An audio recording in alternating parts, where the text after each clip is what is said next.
નમસ્કાર દર્શક મિત્રો, આપ નિહાળી રહ્યા છો N24 ગુજરાતી। તો નજર કરીશું આજના મહત્વના સમાચાર પર। આણંદના ખડોલ ગામે ઔદ્યોગિક અકસ્માત, ક્રેન પલટી જતા 30 વર્ષીય યુવકનું કરુણ મોત। આણંદ જિલ્લાના આંકલાવ તાલુકાના ખડોલ ગામ નજીક આવેલી સીરાકુડ કંપનીમાં બુધવારે સવારે ગંભીર ઔદ્યોગિક અકસ્માત સર્જાયો હતો। રિએક્ટર ગોઠવવાની કામગીરી દરમિયાન ક્રેન પલટી જતા 30 વર્ષીય યુવકનું ઘટના સ્થળે જ કરુણ મોત નીપજ્યું હતું।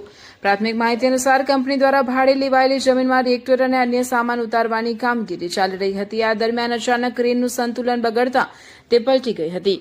અકસ્માતમાં મુજકુવા ગામના રહેવાસીના આશરે 30 વર્ષીય સાગરભાઈ ક્રેન નીચે દબાઈ ગયા હતા। ગંભીર ઇજાઓના કારણે તેમનું ઘટના સ્થળે જ મોત થયું હતું।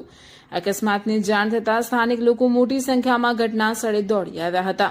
108 એમ્બ્યુલન્સ તેમજ આંકલાવ પોલીસનો કાફલો પણ તાત્કાલિક સ્થળ પર પહોંચ્યો હતો। પોલીસે મૃતદેહનો કબજો મેળવી પોસ્ટમોર્ટમ માટે ખસેડ્યો હતો અને સમગ્ર ઘટનાની તપાસ શરૂ કરી છે।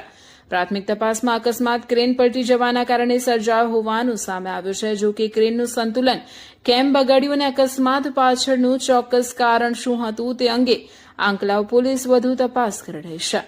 Reporter Jayesh Parmar, Vadtal, N24 Gujarati news, Bharuch.